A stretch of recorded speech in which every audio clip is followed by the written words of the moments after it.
오늘 아침에 저희들이 마태복음 27장, 28장을 읽었습니다. 27장은 십자가에 못 박히신 예수님을 나타내고 있으며 28장은 부활하신 예수님을 나타냅니다. 그리고 제자들에게 갈릴리로 다시 불러서 그들에게 대사명을 줍니다. 너희는 가서 모든 민족으로 제자를 삼아라. 아버지와 아들과 성령의 이름으로 세례를 주라. 그리고 내가 너에게 분부한 모든 것을 가르쳐 지키게 하라. 내가 너희와 세상 끝날까지 함께 하겠다. 라고 말씀을 마치신 주님은 이제 승천하십니다. 다시 오시겠다 약속하시고 승천하신 내용이 28장에 기록이 됩니다. 오늘 여러분 우리가 27장에서 십자가에 못 박히신 예수님을 바라보는 시간이 되기를 원합니다. 그리고 28장에서 우리에게 영원한 생명을 주고 안식을 주기 위하여 부활하신 우리 주님을 우리가 만나기를 원합니다. 우리가 27장과 28장을 깊게 묵상하면 십자가의 그 은혜와 그리고 주님의 부활하셔서 살아계신 그 주님이 우리와 함께함으로 우리에게 주실 우리에게 부어진 바 된 그런 새 생명 그리고 영원한 생명 또 주님과 친밀함 속에 함께하며 살아계신 주님이 우리와 함께하시는 그런 놀라운 은혜를 우리가 이 땅에서 누리게 될 겁니다. 말씀을 몇 가지 우리가 묵상하고 기도하는 시간을 갖도록 하겠습니다. 여러분이 이제 27장 초반부에 보면은 이제 예수님과 빌라도의 그런 만남이 나옵니다. 그러기에 앞서서 예수님을 팔았던 자기의 스승을 팔았던 유다가 어떤 모습으로 최후가 마치게 되는가가 기록이 됩니다. 여러분 유다는요 3절에 보니까 이렇게 합니다. 그때 예수를 판 유다가 그의 정죄됨을 보고 스스로 뉘우쳤다라고 얘기합니다. 스스로 뉘우쳐서 그 은 30을 대제사장들과 장로들에게 갖다 줍니다. 그러면서 이렇게 말합니다. 내가 무죄한 피를 팔고 죄를 범하였다. 내가 무죄한 자의 죄가 없는 그에게 내가 그들을 넘겼다. 죄를 범했다. 그러니 이 돈 다시 받으라. 물리자라는 거죠. 그러니까 대제사장과 거기에 있던 사람들이 말합니다. 무슨 소리냐. 그건 우리와 그런 상관없다. 네가 그랬으니 네가 받으라 라고 말하는 거예요. 성경은 어떻게 얘기하냐면은 이렇게 네가 당하라라고 말하니까 스스로 목매여 죽은지라 이렇게 되어 있습니다. 은을 성소에 던져놓고 물러가서 스스로 목매여 죽었다 하면서 이렇게 되어 있습니다. 그럼 물론 사도행전을 보면은 그가 이제 목매여 죽어서 떨어져서 창자가 터져 죽었다. 이런 식으로 기록이 되고 있습니다. 여러분, 오늘 보니까 스스로 뉘우쳐라는 게 있고요.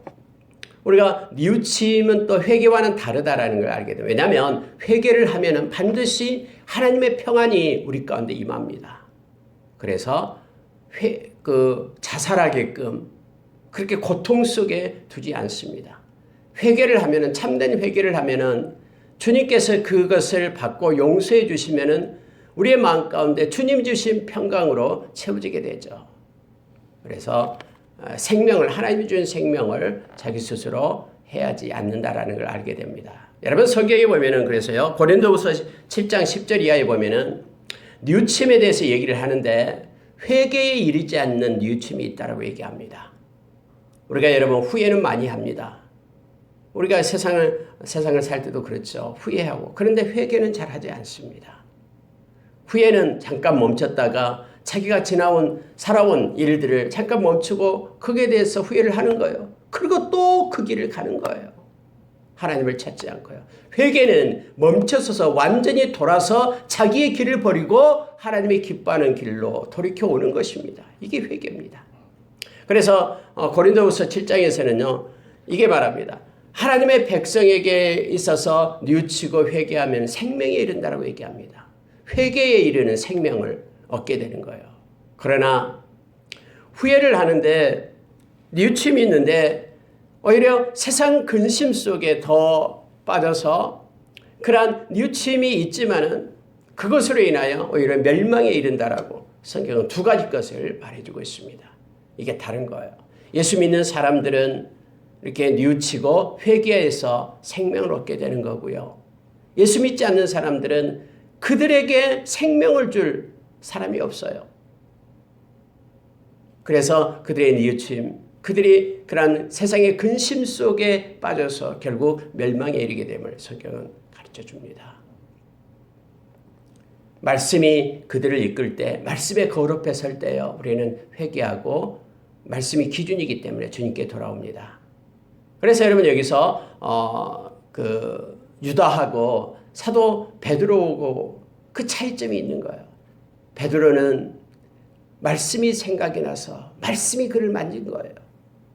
그랬더니 예수 그리스도의 말씀이 그의 마음을 붙잡고 그가 통곡하면서 울었죠. 밖에 나가서 울었죠.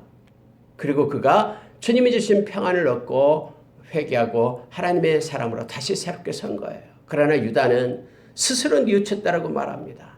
그리고 그 고통의 크기가, 그 죄의 그 무게가 너무 커서 그것을 견디지 못하고 다시 목매어 죽었음을 성경은 기록해주고 있습니다. 주님이 함께해 주지 않으면 우리는 회개할 수 없고요. 또 생명을 얻을 수가 없음을 다시 한번 말씀을 통해서 보게 합니다. 우리 스스로는 할 수 없다라는 거예요. 어떤 사람은 이렇게 죄지고 죽기 전에 회개하면 되지. 회개가 안 됩니다. 회개를 하나님이 주신 거잖아요. 성령님께서 죄에 대해서, 의에 대해서, 심판에 대해서 우리에게 책망해 준다라고 말하잖아요. 이것이 있을 때 말씀을 붙잡고 우리가 회개할 수 있음을 알게 합니다. 여러분들 그 6절에 보니까요. 자, 돈을 인직께 던지니까 6절에 보면 이렇게 됩니다. 대제사장들이 그 은을 거두며, 은 30이죠. 이르되 이것은 핏값이라 성령고에 넣어둠이 옳지 않다고. 여러분 신명기서 23장에 보면은요. 하나님께 드리는 예물 중에 그것이 가증하고 그것이 나쁜 거, 살인자의 핏값이다라고 생각한 거죠. 그것은 헌금으로 하나님 앞에 드릴 수가 없는 거예요. 근데 여러분 여기서 문제는 뭐냐면 그럼 그 돈이 어디서 나오냐라는 거예요. 어디서 도둑질 해가지고 가룟 유다가 가져온 게 아니잖아요. 자기들이 준 돈이에요. 자기들이 성전고에서 내가지고 대제사장이 교회 돈이에요. 그 성전의 돈을 갖다 준 거예요. 개인의 돈이 아니라요. 그럼 성전에 있던 돈은 거룩한 돈이죠. 근데 그 돈을 다시 자기들이 받았는데 이것이 부정한 돈이다. 핏값이다. 하면서 그 돈을 성전에 다시 넣지 않습니다. 참 인간은요. 이처럼 교만합니다. 그리고 이처럼 자기 자신의 논리와 생각대로 그렇게 해석을 하고 그렇게 이끌어가는 거예요. 원래 성전에 있던 돈이었어요. 그것은 자기들이 든 거룩한 돈이었어요. 근데도 그것은 다시 받을 수 없다라고 얘기하면서 그것으로 핏값을 사게 됩니다. 핏값으로 밭을 사게 됩니다. 묘지로 만드는 거예요. 근데 여러분 이것이요. 성경이 이미 기록된 말씀이라는 것을 알게 합니다. 그들이 알고 하든 모르고 하든 그건 상관없어요. 세상은요. 성경에서 기록된 대로 흘러가게 되어 있습니다. 몰라서 하든 알고 하든 모든 세상의 역사는 성경에 기록된 대로 가고 있는 거예요. 9절을 보시기 바랍니다. 이에 선지자 예레미야를 통하여 하신 말씀이 이루어졌나니 일러스되 그들이 그 가격 매긴 자 곧 이스라엘 자손 중에서 가격 매긴 자의 가격 곧 은 30을 가지고 토기장의 밭값으로 주었으니 이는 주께서 내게 명하신 바와 같으니라. 성경이 그렇게 말하는 거예요. 예레미야에게 통해서 말씀하신 것들이 이루어졌다라는 거죠. 이 내용을 그 대제사장들이 알든 못하든 그런 식으로 역사는 움직이고 있음을 성경은 알게 합니다. 여러분 원래요. 여기에서 예레미야를 통하여 하신 말씀 이렇게 되어 있는데요. 원래 여기에 나와 있는 그들이 그 가격 매긴 자 이 성경에 나와 있는 것은 원래 스가랴서에 나와 있습니다. 근데 왜 예레미야를 통해서 말하냐면요. 예레미야서도 이 밭에 대해서 토기장의 밭에 대해서 얘기를 했거든요. 그리고 이 두 말씀이 같이 나오는 거예요. 스가랴서에도 나오고 예레미야서에도 나오는데 그때 당시 잘 알려진 예레미야를 통해서 지금 이렇게 기록하고 있습니다. 어떤 사람은 이거 가지고 여기에 스가랴서에 나와 있는데 그게 아니라 이런 식으로 성경 기록을 해요. 그때 당시 많은 군중들에게 잘 알려진 예레미야를 통해서 두 가지가 동시에 나오니까요. 그래서 예레미야를 통해서 이렇게 대표적으로 글을 쓰고 있다는 것을 성경은 가르쳐 줍니다. 기록하고 기록된 말씀이 그대로 행해지도록 하나님은 역사의 주관자이심을 알게 합니다. 여러분 11절에 보니까요. 이제 예수께서 총독 앞에 섰다라고 말합니다. 빌라도 총독이 묻습니다. 네가 유대인의 왕이냐? 예수께서 말씀합니다. 네 말이 옳다. 여러분 우리 주님은요. 네가 그리스도냐 하나님의 아들이냐? 저번에 대제사장이 물었잖아요. 26장에서요. 거부하지 않습니다. 그렇다. 네가 말하였다. 네가 보게 될 것이다. 하나님 우편에 앉은 나를 보게 될 것이다. 빌라도가 말합니다. 네가 유대인의 왕이냐? 그렇다. 네 말이 옳다. 라고 얘기합니다. 여러분요. 예수님께서는 왕이시기를 거부한 적이 없습니다. 예수님은 그리스도이심을 나타내는 것을 부정한 적이 없어요. 그분은 우리의 진짜 왕이시기 때문에 그렇습니다. 내 나라는 이 땅에 있는 나라가 아니다라고 주님은 말씀했습니다. 하나님의 나라 주님이 왕이시기 때문에 평강의 왕이시고요. 의의 왕이시기 때문에 그분이 이 땅에 오실 때 이미 이 땅에는 하나님의 나라가 도래했습니다. 그분이 왕이기 때문에 왕이 통치한 그 나라 우리 주님은 말했습니다. 내 나라는 여기 있다 저기 있다 있는 것이 아니라 너희 마음속에 있다라고 말합니다. 그리고 장차 영원한 새하늘과 새 땅에 있는 하나님의 나라 우리 주님은 왕으로 통치하시고 간섭하시는 분이심을 성경 우리에게 말해주고 있습니다. 지금도 그래서 예수님의 통치를 받고 예수님의 간섭을 받는 사람이 하나님의 나라의 백성입니다. 만약에 하나님의 나라의 백성이다라고 말하면서 예수 믿는 사람이라고 말하면서 예수 그리스도의 말씀이 우리의 삶과는 상관이 없다 그러면은 통치가 이루어지지 않는다 그러면은 우리는 그의 나라의 백성이 아닌지도 모릅니다. 우리의 마음 가운데 그분의 말씀이 있어서 우리의 삶에 개입하고 우리의 삶을 이끌고 있다 그러면 우리는 그의 나라의 백성임을 성경은 말해줍니다. 예수님은 한 번도 부인한 적이 없습니다. 내가 왕이다 라고 말했습니다. 여러분 오늘 27장에서는 다른 성경에서는 이제 총독과의 이제 대화가 상당히 많이 기록이 되어 있습니다. 그런데 오늘 27장에서는 총독하고 있는 일들이 대화가 아니라 일들이 좀 많이 기록이 되어 있는 편입니다. 총독의 부인이 있었습니다. 그가 막 쫓아옵니다. 남편인 빌라도에게 말합니다. 총독이요. 그 사람과 상관하지 마십시오. 내가 꿈에 그 사람 때문에 많은 오늘 꿈에 내가 그 사람으로 인하여 많은 애를 태웠습니다. 애를 많이 태웠습니다. 이 말은 꿈속에 이미 지시가 있었다라는 거예요. 그 사람 상관하지 마십시오. 그 사람을 상관하지 말라는 말, 그 사람을 십자가에 넘기지 마십시오 이거예요. 근데 여러분 이 빌라도는 넘깁니다. 그래서 우리가 사도신경 할 때 빌라도에게 권한을 받아 이렇게 성경은 말해주고 있습니다. 왜냐하면요. 자 26절을 보십시오. 이에 바라바는 그들에게 놓아주고 예수는 채찍질하고 십자가에 못 박히게 넘겨주니라. 비록 그의 마음은 그런 마음이 없었다 할지라도 밀란이 날까봐 막 예수를 죽이라고 얘기하니까 그들이 두려워서 예수를 넘겨줍니다. 이것 때문에 그렇게 우리가 사도신경에 우리가 고백하고 있음을 보게 됩니다.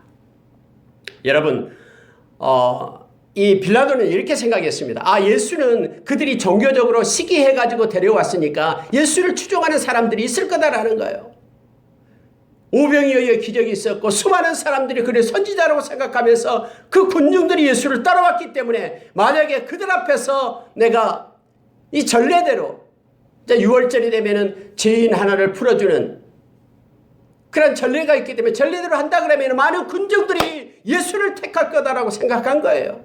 대제사장들과 그런 서기관들의 그런 시기 때문에 예수를 데려왔기 때문에 군중들은 선지자로 여기고 있기 때문에 예수를 풀어줄 거라고 생각했어요. 그래서 이 빌라도는 그렇게 묻습니다. 유명한 제수가 있다라고 성경 말합니다. 16절에 그때의 바라바라 하는 유명한 제수. 여러분 성경은요 유명한 제수라는 말. 이 말은 무슨 얘기냐면요. 그 사람은 죄인인데 다 알고 있는 흉악한 죄를 지어서 군중들이 다 알고 있는 유명한 제수. 그 나쁜 놈이라고 사람들이 다 알고 있는 그 유명한 제수가 있었어요.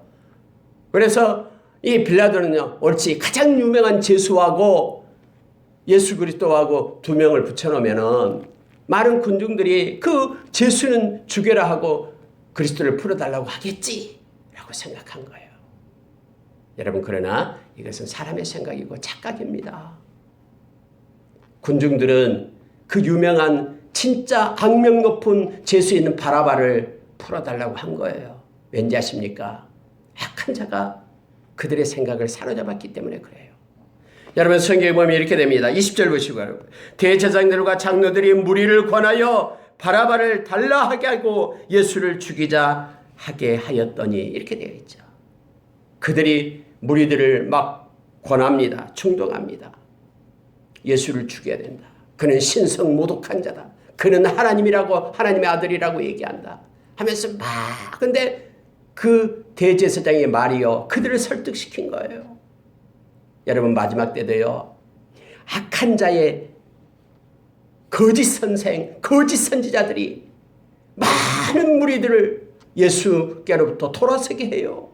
미혹해서 예수를 따르지 못하도록 한다라고 성경에 기록되어 있잖아요. 우리 주님이 그렇게 말씀했고요. 심지어 이것이요, 교회에서부터 난다라고 얘기합니다.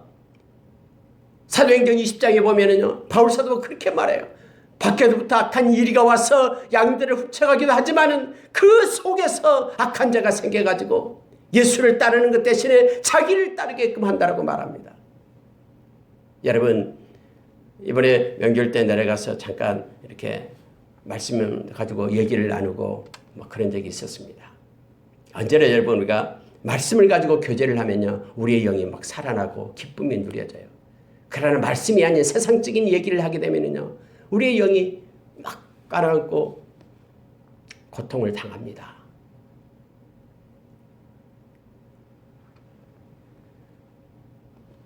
많은 교회들이 요즘에 말합니다. 뭐 목사님 자랑하고 교회 자랑한다고 합니다. 우리 목사님 참 좋고 우리 교회 참 좋고 사랑으로 뭉쳐있고 얘기를 합니다. 그러면서 이제 서로 얘기를 나눴던 중에 하나가 그 뭐냐면요, 이거예요. 교회 자랑, 목사님 자랑도 좋은데요, 근데 그것은 오히려 위험합니다. 예수 자랑을 해야 됩니다. 예수 자랑. 저 교회 가면은, 그래, 저 교회 다닌 사람은 예수 자랑밖에 안 한다고 해야 됩니다. 왜냐면은 마지막 때에 나타나는 현상 중에 하나가 뭐냐면요, 예수의 이름이 없어지고요, 예수님보다도 예수님을 전하는 자가 더 유명해지고 알려지는 거예요. 이건 잘못된 겁니다. 예수 그리스도가 나타나야 되고 자랑이 돼야 됩니다. 여러분, 여기서요, 이 대제사장들, 그 서기관들이요, 이 군중들을 갖다 설득시키고 미혹시켰어요. 오병이 열어 예수님이 나눠줬던 그 빵 조각을 얻어먹었던 그들이었는데도 고침을 받고 병자로부터 일어남을 본 것을 다 봤던, 앉은 매가 일어선 것도 보고 죽은 자가 살아난 것도 보고 다 알고 있었던 그들인데, 그 군중들이 예수 대신에 흉악한 바라바를 달라라고 외치고 있는 거예요. 군중은 이처럼 이런 모습으로 나타납니다. 마지막 때도 마찬가지예요. 우리가 여러분 요한계시록 지금 보고 있잖아요. 수많은 이들이, 수많은 왕들이, 권세자들이, 수많은 자유자나 큰 자나 적은 자들이 모여서 연합해서 모래알처럼 모여가지고 예수 그리스도를 대적하려고 나타나는 거예요.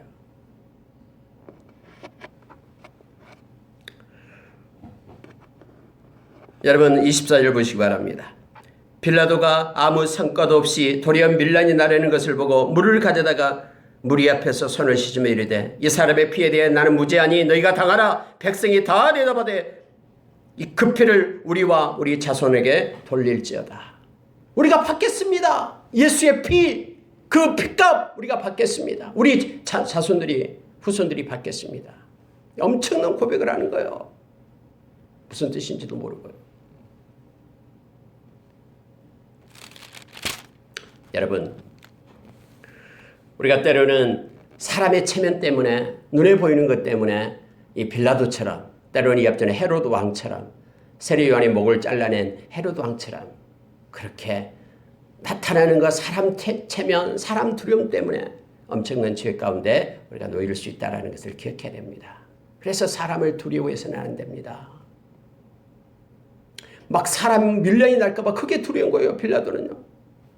그래서 예수를 십자가에 못 박히게 넘겨주니라 라고 성경은 기록하고 있습니다.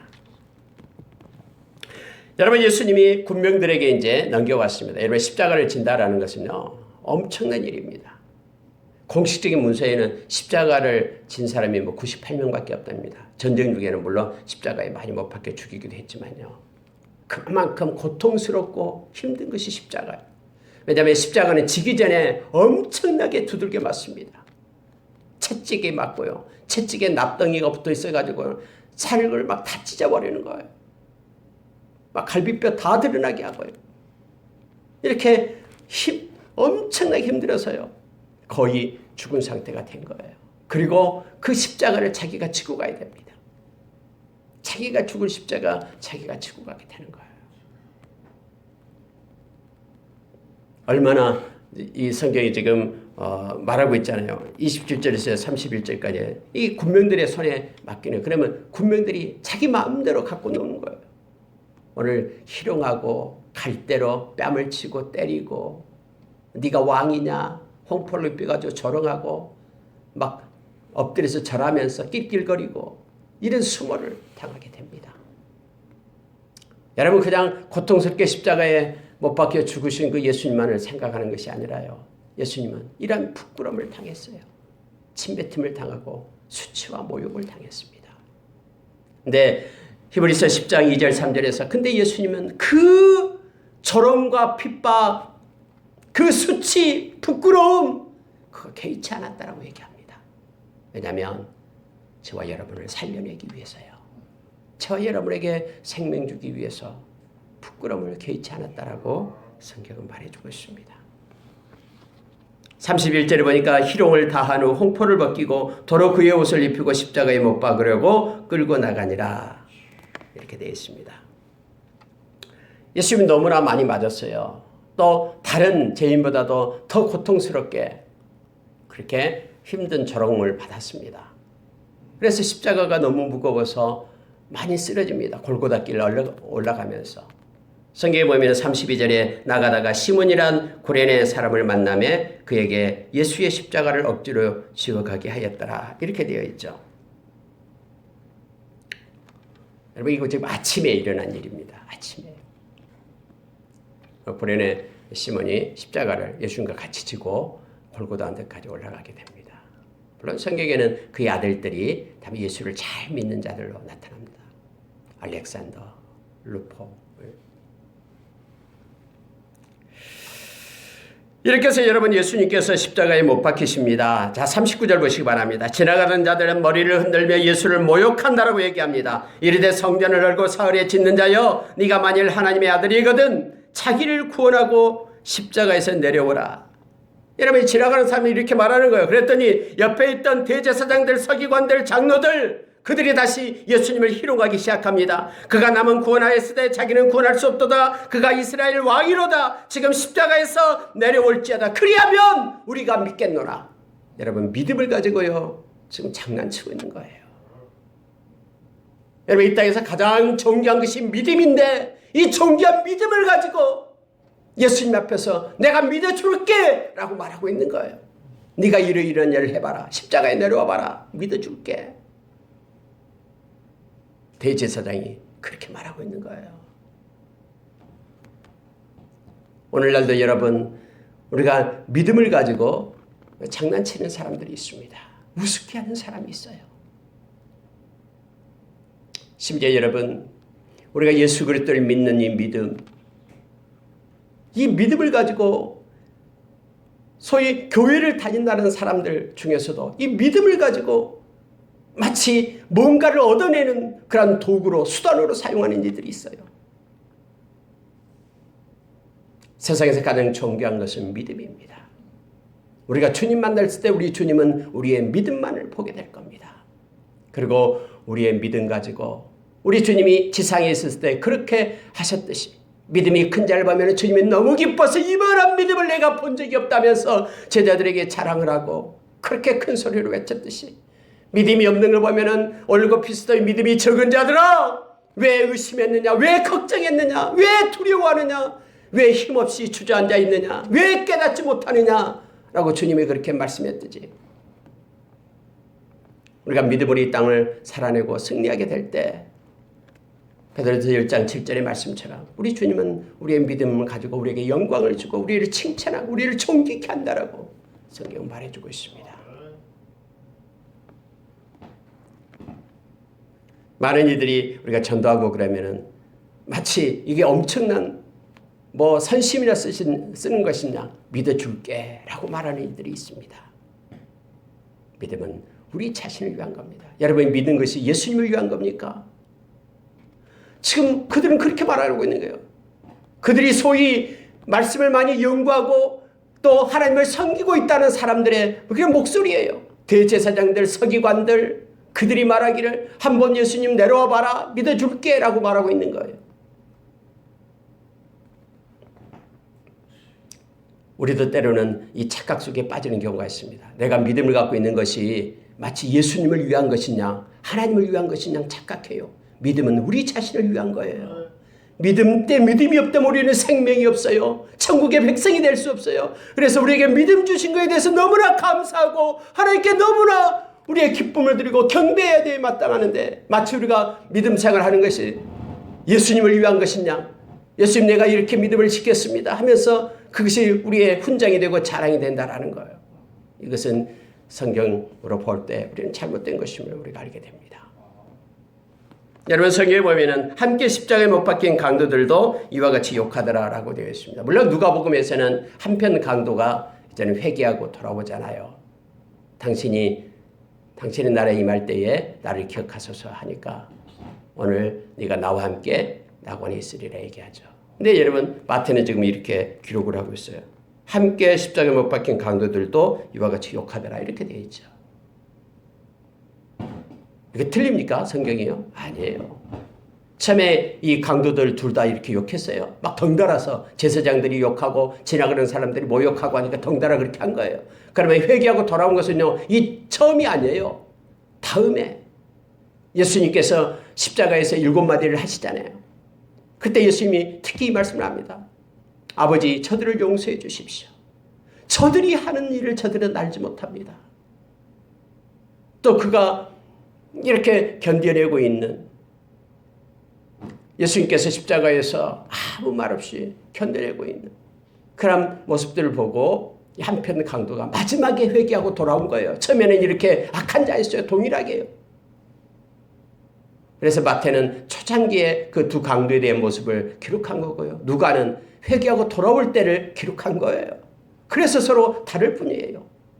이게 성경이 다른 게 아닙니다. 예수님께서 십자가에서 이제는 죽으시게 됩니다. 6시간 동안 십자가에 계셨거든요.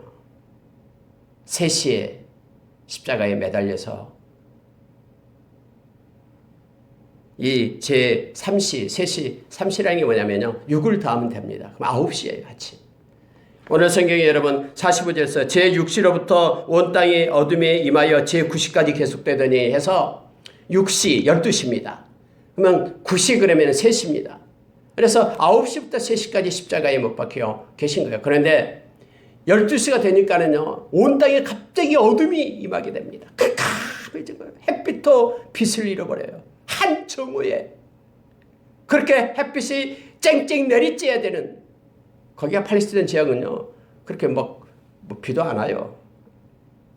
그렇게 쨍쨍 내리쬐야 될 햇빛이 빛을 잃어버려요.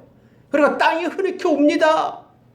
왜냐하면 자기들을 창조한 창조주 하나님이 십자가에서 못 박혀 있거든요.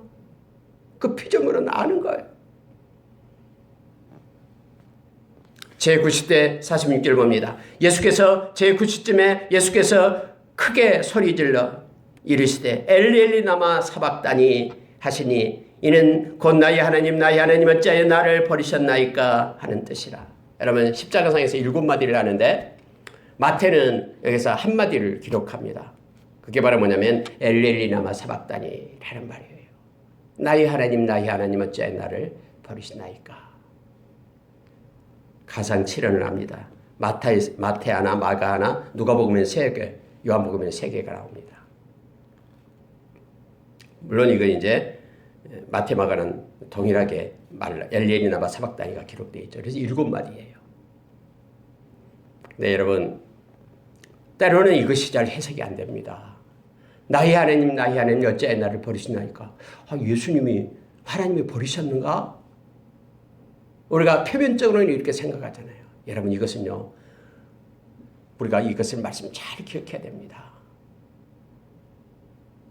고린도후서 5장 21절 말씀을 우리가 보지 않으면 이 말씀을 알지 못합니다. 고린도후서 5장 21절은 뭐냐면 아무 흠 없는 예수님이 우리의 죄가 되게 하사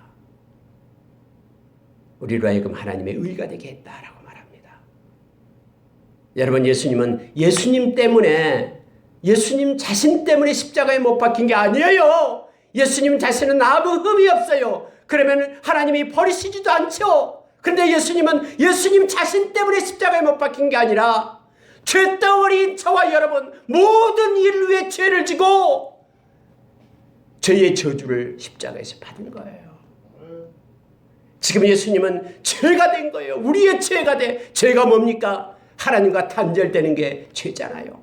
하나님을 떠나 있는 상태가 죄인 겁니다. 그 죄에 대해서 지금 하나님의 심판하는 그 순간이 마지막이에요. 어찌하여 나를 버리시나이까? 이 말은요, 하나님도 죄에 대해서 아버지 하나님이 고개를 돌린 거예요. 철저하게 그 죄가 된 것입니다. 예수님은요. 그래야지만이 예수님의 그 의가 우리의 의가 되기 때문에 그래요. 철저하게 예수님이 하나님으로부터 저주의 심판을 거기서 받은 거예요. 이게 엘레리나마 사박단이에요.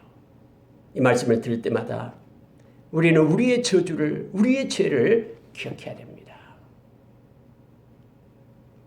죄는 이처럼 하나님이 가장 싫어하는 게 죄입니다. 왜냐하면 당신의 아들을 십자가에 못 박히셔서 죽였기 때문에 그 죄값을.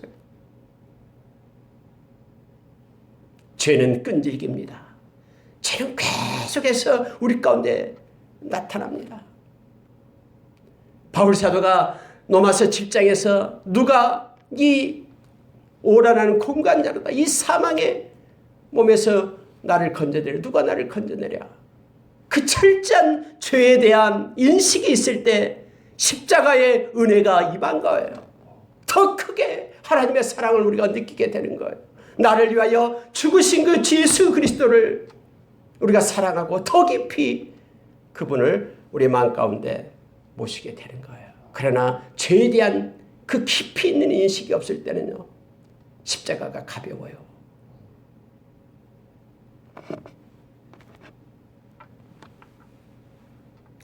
(51절에) 보니까요, 예수님이 그렇게 죽으십니다. 다음에 십자가의 가상, 십자가상의 7마디는 다음에 시간이 있을 때 말씀을 나누기를 원합니다. 이렇게 예수님께서 이제 돌아가십니다. 다 이루었다 하고 돌아가시죠. 그럴 때 나타나는 현상이 51절입니다. 이에 성소 위장이 위로부터 아래까지 찢겨져 둘이 되고 땅이 진동하며 바위가 터지고 무덤이 열리며 자던 성도의 몸이 많이 일어났다. 이런 흔적이 상징적으로 나타납니다. 그런데요, 중요한 게 뭐냐면은 지성소와 성소를 가로막고 있던 그 휘장, 그것이 바로로 찍혀집니다. 여러분, 지성소는 하나님이 임재가 있는 곳이었죠. 1년에 한 번 속죄일 7월 10일 날 대제사장이 그곳에 들어가는 것이죠. 아무나 못 갑니다. 그런데 예수 그리스도가 십자가에 못 박힐 때에, 죽으실 때에 지성소로 성소와 구분되어 있던 그 휘장이 찢어집니다. 상징적으로 찢어져요. 왜냐하면 예수님께서는 히브리서 10장 20절에 보면은 자기의 육체를 쪼개서 하나님께로 이르는 살 길을 내었다라고 얘기합니다. 예수님 때문에 우리는 이제는 지성소로 들어가 하나님의 보좌에 나아갈 수 있는 권세를 우리가 얻은 거예요. 예수님의 십자가의 보혈로 우리는 우리 주님의 보좌 앞에 나가게 됩니다. 대제사장들만 1년에 한 번씩 하나님 앞에 나갔던 그것이요, 소멸되는 거예요. 누구나 다 예수의 의를 힘있는 자는 하나님 앞에 나아갈 수 있는 그러한 은혜를 잊게 되는 것입니다. 저와 여러분이 그런 권세를 예수님 때문에 얻게 된 거예요. 예수님이 당신의 육체를 쪼개어 하나님께로 이르는 살 길을 되었습니다. 다시 말하면 예수님이 인간과 하나님의 화목제물이 되어서 화해를 시킨 거예요. 하나님께 나아갈 수 있는. 그래서 히브리서 4장 16절에서 그 긍휼의 보좌, 때를 따라 은혜를 주시는 은혜의 보좌에 나아가라라고 얘기합니다. 예수님의 보혈을 힘입고 말입니다.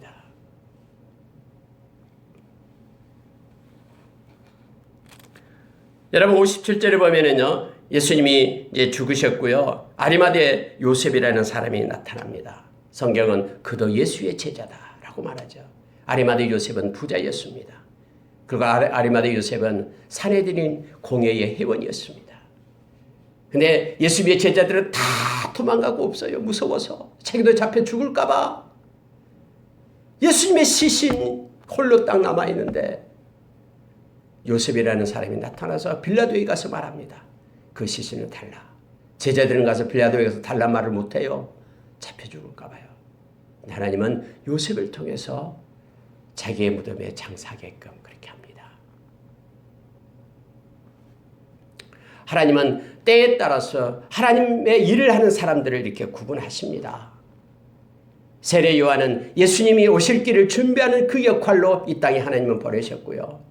예수님의 몸을 장사하게끔 하는 일은 아리마대 요셉에게 하나님은 맡기실 것입니다. 우리가 이 땅에도 마찬가지예요. 애굽 땅에서 이스라엘 백성을 끌어내어서 가나안 땅에 이르기까지 하나님은 모세를 지도자로 삼으셨습니다. 그리고 가나안에 들어가서 그 일곱 족속과 싸워서 이기게끔, 그래서 그 땅을 이렇게 성취하게끔 하는 것은 여호수아에게 맡겼죠. 언제나 하나님은 하나님의 때에 하나님의 방법으로 하나님의 사람들을 세워서 일하시고 계시는 분임을 말씀을 통해서도 보게 됩니다. 여러분, 재밌는 장면이 하나 나옵니다. 그게 뭐냐면 63절이에요. 주여, 저 속이던 자가 살아있을 때 말하되 내가 사흘 후에 다시 살아나리라 한 것을 우리가 기억하노니, 제자들은요 예수님 말을 기억 못했어요. 예수님께서 사흘 만에 살아나리라라고 말했는데 제자들은 이걸 못 믿어요. 그리고 기억도 못했어요. 그렇다면 예수님이 살아났다니까는 믿을 수 없다라고 얘기하잖아요. 의심하는 데도 많고요. 근데 여러분요, 여기 보니까는 말할 때 뭐냐면 대제사장들, 바리새인들은 이걸 알고 있었어요. 그래서 빌라도에 가서 말합니다. 저 속이던 자가. 여러분, 이 말씀이 중요합니다. 빌라도와 대제사장들, 바리새인들은요 예수님을 속이는 자라고 했어요. 하나님의 아들이 아니면서 하나님의 아들인 척한다라는 거예요. 그는 속이는 자다. 그런데 그 속이는 자가 살아있을 때 말한 게 뭐냐면은 죽은 지 사흘 만에 살아나겠다라고 말했기 때문에 빌라도에게 쫓아간 거예요. 빌라도요, 군사로 무덤을 지키십시오. 만약에 그의 제자들이 와서 시신을 훔쳐다가 살아났다라고 거짓말하면은, 또 속이게 된다면은 그건 엄청날 겁니다. 그 파장이. 그러니 지키십시오라고 얘기하는 거예요. 또 속일까봐. 이게 성경이 그렇게 말하잖아요. 후의 속임이 전보다 클까 하나이다. 그러니까 빌라도가 너희들 군대에 있으니까 너희들이 지켜라 해서 군대로 막 지키는 거예요. 막 인을 치고 지키고 있는 거예요. 근데 여러분, 놀라운 사실은요, 예수님께서 부활하셨어요. 막 거기서 지키던 자들이 놀래가지고 쫓아갑니다. 자, 성경이 이렇게 봅니다. 자, 11절 보십시오. 여자들이 28장 11절입니다. 여자들이 갈 때 경비병 중 몇이 성에 들어가 모든 된 일을 대제사장들에게 알리니, 대제사장이 쫓아간 거예요. 경비들이. 그러면서 큰일 났다고, 예수님이 진짜 살아났다고, 부활하셨다고. 아니, 그러면 그 말씀을 들었던 대제사장들은 이렇게 생각해야 되잖아요. 아니, 그거 속이는 게 아니었네, 사실이었네 라고 생각하고 무릎을 꿇고 회개하고 주께로 돌아와야 되잖아요. 근데 인간은 간사합니다. 처음에는 속이는 자, 다음에 훔쳐가지고 다시 거짓말로 다시 살아났다면 후에 속임이 더 클 것이다라고 말합니다. 근데 실제를 봤음에도 들었음에도 불구하고 오히려 그들이 속이는 자가 됩니다. 그들이 말하기를 돈을 갖다 주면서 너희들은 못 봤다고 해라. 제자들이 훔쳐갔다고 얘기해라. 만약에 혹시 빌라도 총독이 알게 돼가지고 말하면 그거 우리가 책임질게 하면서 진짜를 봤는데도 실제를 봤는데도 그들이 속이는 자되어 그 자리에 서게 되면 알게 되는 거예요.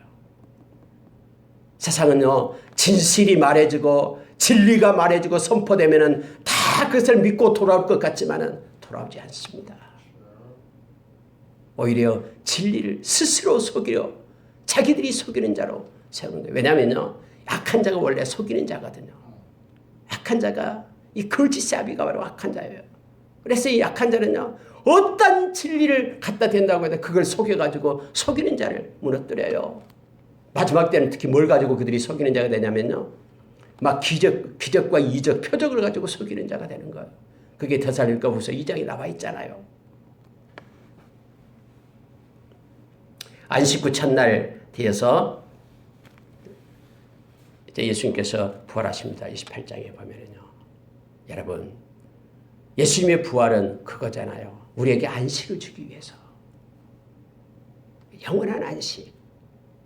만약에 예수님이 부활하지 않았다면요, 고린도전서 15장에서 말하는 것처럼요, 우리는요, 믿음도 없고 것이고요, 우리는 안식이 없고 구원이 없어요.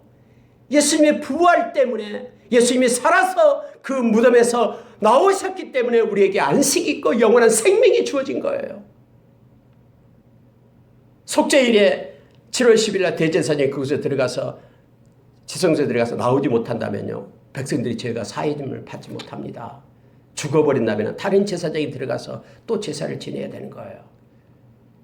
예수님이 자기를 희생제물로 드려가지고 예수님의 대제사장에 대해서 우리의 죄를 가지고 무덤에 들어가신 거예요. 십자가에. 그리고 예수님이 부활해서 나오셔야지만이 우리의 죄가 사해지고요, 우리가 영원한 안식에 들어가는 거예요. 그래서 우리는 주의를 지키는 거예요. 신명기서 5장에 나온 제4계명 안식일을 기억하여 그날을 거룩하게 하라고 얘기할 때 그 이유가 뭐냐면요, 너희들을 구원해낸, 애굽에서 구원해내서 안식을 준 하나님 때문에 안식일을 지켜 그날을 거룩하게 하라고 말하는 거예요. 출애굽기 20장에서 말할 때 안식일을 지키라는 것은 하나님께서 6일간 창조하고 7일날 안식하기 때문에 7일을 지키라라고 얘기합니다. 이렇게 안식일이 이렇게 십계명이 변한 거예요. 구원으로 얘기합니다. 그래서 우리에게 영적 구원, 우리는 영원한 구원을 주신 창조의 그런 안식이 아닌 이제는 구원을 얘기합니다. 영적인 구원을 얘기하죠. 그래서 예수님께서 말하죠. 안식일 날 하나님도 지금 일하시고 계신다. 우리 영적 구원을 위해서. 그리고 예수님으로 인하여 구원이 완성이 됩니다. 그래서 우리가 주일날 우리에게 영원한 안식을 주신 주님을 찬양하며 부활의 주님을 찬양하고 예배하는 거예요. 우리는 매일매일 하나님의 구원 속에 있게 됩니다. 악한 자는 계속해서 우리에게 말하는 거예요. 아직까지 너희들은 안식이 없다. 그러니 안식일을 지켜라 라고 말하는 악한 자의 그런 속삭임에 우리는 빠지면 안 됩니다. 만약에 그걸 지키게 되면요, 예수님의 십자가가 아무런 의미가 없어져 버려요. 십자가의 구원이 의미가 없게 돼버리는 거예요. 그래서 많은 악한 자들은 지금도 이단은 안식일을 지켜야 된다고 막 말하는 거예요. 여러분, 성경이 이렇게 말합니다. 28장 6절에 보면은 그가 여기 계시지 않고 천사가 말하죠. 그가 말씀하시던 대로 살아나셨느니라. 와서 그가 누우셨던 걸 보라. 말씀하시던 대로 살아났다. 그리고 예수님께서 말씀하시는 대로 갈릴리로 먼저 갔다라고 말하고 있죠. 마태복음 26장 32절에서 예수님은 그렇게 말했거든요. 내가 다시 살아나 갈릴리로 가리라. 그러니까 갈릴리로 갔다라고 말합니다. 여러분, 갈릴리가 어떤 곳입니까? 왜 예수님께서는 이 막달라 마리아를 만나가지고요, 내 형제에 가서 이르라. 내가 갈릴리로 가겠다. 그곳에서 너희를 만나겠다. 이걸 전하라라고 얘기합니다. 10절에 그렇게 말하죠. 이에 예수께서 이르시되 무서워하지 말라. 가서 내 형제들에게 갈릴리로 가라 하라. 거기서 나를 보리라 하시니라. 예수님은요, 예수님의 제자를 형제들이라고 얘기합니다. 하나님 아버지를 섬기는 하나님의 자녀, 그래서 형제들 이렇게 지금 성경을 표현하고 있죠. 갈릴리가 어떤 곳입니까? 예수님께서 제자들과 함께 사역했던 곳이 갈릴리예요. 그 함께 사역했던 그곳에 제자들을 모으고 다시 한번 예수님의 사명을 주기 위하여 그곳으로 오라라고 말합니다. 그 사명이 바로 18절이에요. 제자들을 갈릴리로 모았습니다. 그곳에서 감남산에서 예수님께서는 하늘과 땅의 모든 권세를 내게 주셨으니 그러므로 너희는 가서 모든 민족으로 제자를 삼아 아버지와 아들과 성령의 이름으로 세례를 베풀고 내가 너희에게 분반 모든 것을 가르쳐 지키게 하라. 볼지어다 내가 세상 끝날까지 너희와 항상 함께 있으리라 하시니라. 이 말씀을 가르치고 예수님은 승천하십니다. 예수님과 함께했던 그곳 갈릴리로 제자들을 모으고 그곳에서 또 다른 사명을 그들에게 주고 있음을 보게 됩니다. 근데요, 예수님은 옛날의 예수님이 아니에요.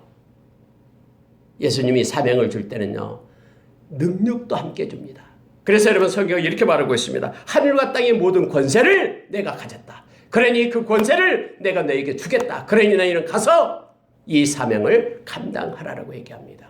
중요한 게 있습니다. 그게 뭐냐면요, 모든 족속에게로 가라라고 얘기하죠. 내가 너에게 분부한 모든 것을 가르쳐 지키게 하라. 이거예요. 내가 너에게 분부한 모든 것을 가르쳐 지키게 하라. 말씀을 가르쳐 지키게 하라. 이겁니다. 말씀을 가르쳐 지키게 하라. 이것이 말씀을 지키는 자가 제자입니다. 그리고 이 제자는 또 말씀을 가르쳐 지키게 하는 제자를 세우는 거예요. 그래서 주님이 오실 때까지 이 복음이, 말씀이 소멸되지 않고 끝까지 온전하게 보존되도록 하나님을 믿는 백성, 예수의 제자들은 이 감당의 사명이 있다라는 겁니다. 예수님께서는 그것을 말씀하십니다. 주님 오실 때까지 말씀은 변함이 없습니다. 그리고 힘있게 누군가에 의해서 가르쳐주고, 그리고 그 말씀을 받은 사람은 통로가 되어 또 다른 사람을 가르치게 되고, 이것이 곧 교회가 할 일임을 성경은 말해주고 있습니다. 같이 기도하겠습니다.